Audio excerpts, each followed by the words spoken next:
দেখ, আমরা আজকে মাইকেল মধুসূদন দত্ত রচিত অভিষেক কবিতাটি পড়ব। এই অভিষেক কবিতাটি লিখেছিলেন মাইকেল মধুসূদন দত্ত। মাইকেল মধুসূদন দত্ত জন্মগ্রহণ করেছেন 1824 খ্রিস্টাব্দ, মৃত্যু 1873 খ্রিস্টাব্দে। জন্ম হয়েছে অধুনা বাংলাদেশের যশোর জেলার সাগরদাড়ি গ্রামে। বাল্য বয়সেই কলকাতায় এসে হিন্দু কলেজে তিনি ভর্তি হন। সেখানে তার সহপাঠী ছিলেন ভূদেব মুখোপাধ্যায়, রাজনারায়ণ বসু, গৌরদাস বসাক প্রমুখ। গ্রিক, ল্যাটিন, সংস্কৃত ও ইংরেজি ভাষার তিনি পাণ্ডিত্য অর্জন করেছিলেন।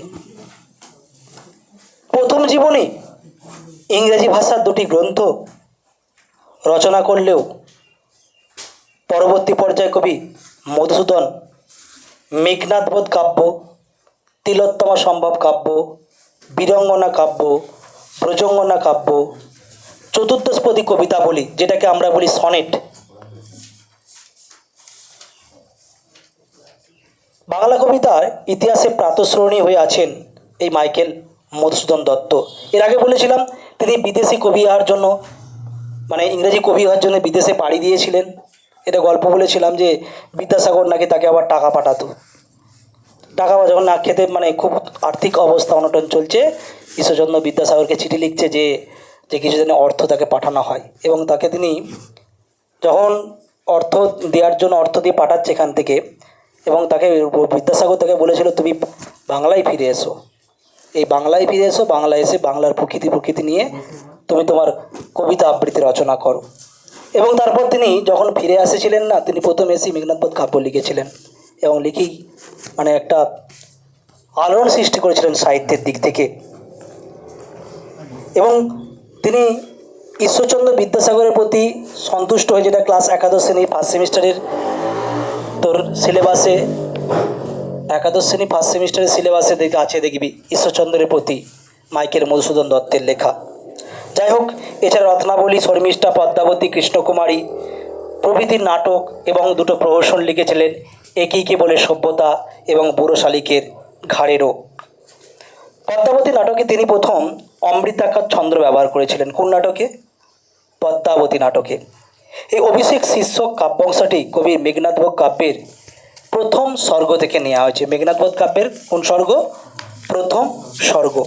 যে অভিষেক, কেন এই নামকরণটা হয়েছে, এর একটু ইতিহাস আমাকে জানতে হবে বা বলতে হবে।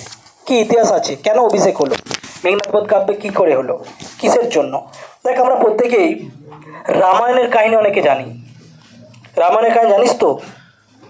শুনেছিস রাম রাবণের যুদ্ধ, আমরা যেটা শুনে থাকি অনেকে। রামায়ণ, এখন রামায়ণ বললে তোরা রামায়ণ দেখবি, তোরা সব টিকটক দেখতে ব্যস্ত থাকবি, রামায়ণের কাহিনী জানাবে নি। ওই তো বললাম, একজন ওই পরীক্ষার খাতায় যদি বলি ওই যে আমাদের শ্রীমদ্ ভগবদ্ গীতায় কার কথা উল্লেখ আছে রে, একজন লিখেছে কালিদাস, আর একজন লিখেছে রবীন্দ্রনাথ, তাহলে কি তাদেরকে মারবো না ধরবো, এরকম টাইপের সে লিখে গেছে। তো আমাদের, যাই হোক, এই অভিষেক কেন নামকরণ হয়েছে সেই জিনিসটা আমাকে জানতে হবে। তারা পড়ে নেই, বুঝতে পেরেছিস তো, না পড়ে সব লিখেছে। যাই হোক, এই অভিষেক হলো মেঘনাদবধ কাব্যের প্রথম স্বর্গ। বিনা পানির আহ্বান, পূর্ব কথা বলছি যে এর ইতিহাসটা কি।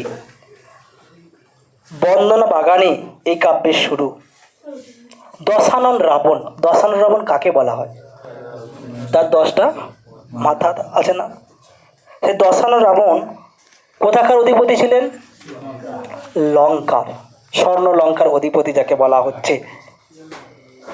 ভগ্নদূত এসে সংবাদ দেন যে দশানন রূপী বীরবাহু রাঘবের সঙ্গে যুদ্ধ হতো।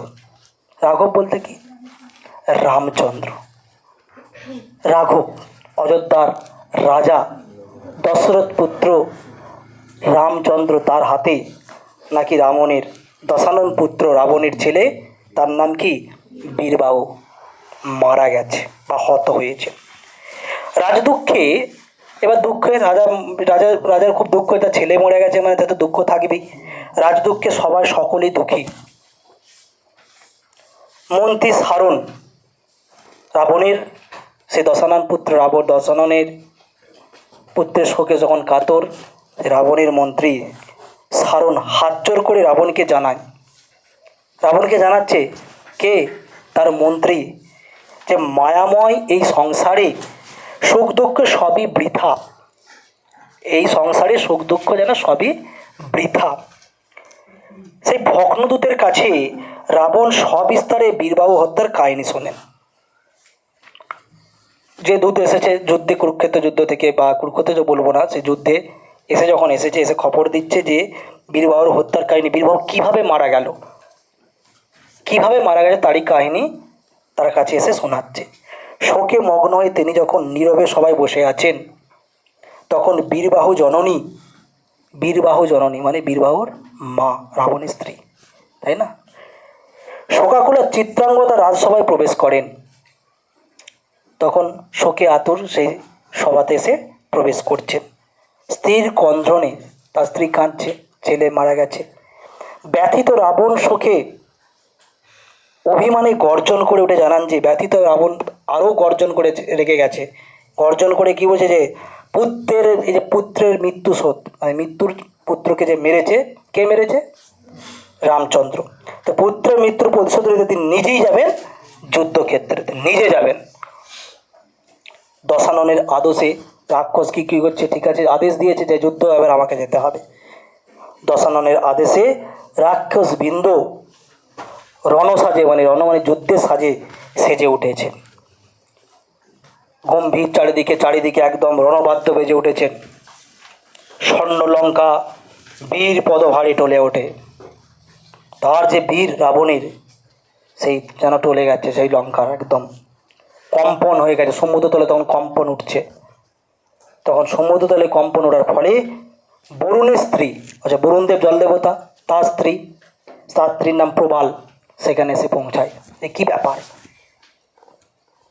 সখীর কাছে তিনি জানতে পারেন, সেখানে সখীর কাছে জানতে পারছেন যে পুত্র শোকে রাবণ নাকি যুদ্ধে অবতীর্ণ হচ্ছেন, তাই জন্য এই তো কম্পন সৃষ্টি হয়েছে। কমলার কাছ থেকে যুদ্ধের বার্তা আনার জন্য কমলার কাছে তাকে পাঠাচ্ছে। যুদ্ধের বার্তা মানে কীভাবে পরিস্থিতি নিচ্ছে, তখন বারুণী প্রেরণ করেন তার সখীকে। তখন দেবীকে রমা বা লক্ষ্মী, সখী বারুণীকে বার্তা দেওয়ার জন্য নিজে দেখেন যুদ্ধের লঙ্কা প্রায় বীরশূন্য, এবং আর ইন্দ্রজিৎ প্রমোদ উদ্যানে বেলাসে মাত্র। যে লক্ষ্মী কাকে পাঠিয়েছেন, তার সখীকে, দেবী রমা বা লক্ষ্মী প্রিয় সখী বারুণীকে, কাকে পাঠাচ্ছে, বারুণীকে, লক্ষ্মী প্রিয় সখী বারুণীকে, অর্থাৎ দেবী রমা, তাকে বার্তা দিয়ে আনার জন্য বেরিয়ে পড়েন যুদ্ধে। লঙ্কা প্রায় দেখে বীরশূন্য, আর কি দেখছে, ইন্দ্রজিৎ প্রমোদ উদ্যানে মানে বিলাসে মাত্র। ইন্দ্রজিৎ রাবণ একটা ছেলে, সে প্রমোদ কাননে ব্যস্ত রয়েছে। এমন অবস্থায় দেবী লক্ষ্মী ইন্দ্রজিৎকে লঙ্কার সেই দুঃখ দুর্দশার কথা তিনি জানায়। প্রমোদ কাননে গিয়ে দেবী লক্ষ্মী মেঘনাথের ধাত্রী প্রভাষা রূপ ধারণ করেন। সেখানে গিয়ে কার রূপ ধরেছেন, প্রভাষা, অর্থাৎ মেঘনাথের ধাত্রী, অর্থাৎ মা, ঠিক আছে, তার রূপ ধারণ করছে। মেঘনাথের ধাত্রী মা ছিলেন প্রভাষা, তার ছদ্মবেশে মেঘনাথের কাছে তিনি আবির্ভূত হন মাধব পত্নী লক্ষ্মী।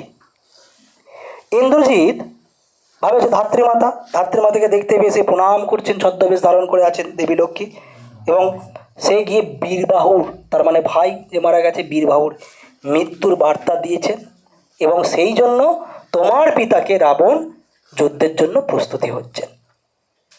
এই হচ্ছে আমাদের পূর্বকথা। এরপর শুরু হচ্ছে আমাদের মানে মূল বিষয়বস্তুটা। কী বিষয়বস্তুতে আছে, বিষয়বস্তুতে কী রয়েছে, যে অভিষেকের বিষয়বস্তু কী আছে। এবার যখন খবর দিল যে, এবার যখন সে প্রমোদ কারণে ইন্দ্রজিৎ ব্যস্ত, মেঘনাথ ব্যস্ত, যে ওখানে তার ভাই মারা গেছে, এবং রাবণ নিজে যুদ্ধে যাওয়ার জন্য প্রস্তুত, তার পিতা ছেলে থাকতে পিতা কী করে যুদ্ধে যাবে? আমি কি মরে গেছি? তার ছেলে বলে আমি কি মরে গেছি, তাহলে আমাকে যেতে হবে। এবং এখানে পড়বো যে তার ভাই, আচ্ছা রাবণের ভাই, তার নাম হচ্ছে কি?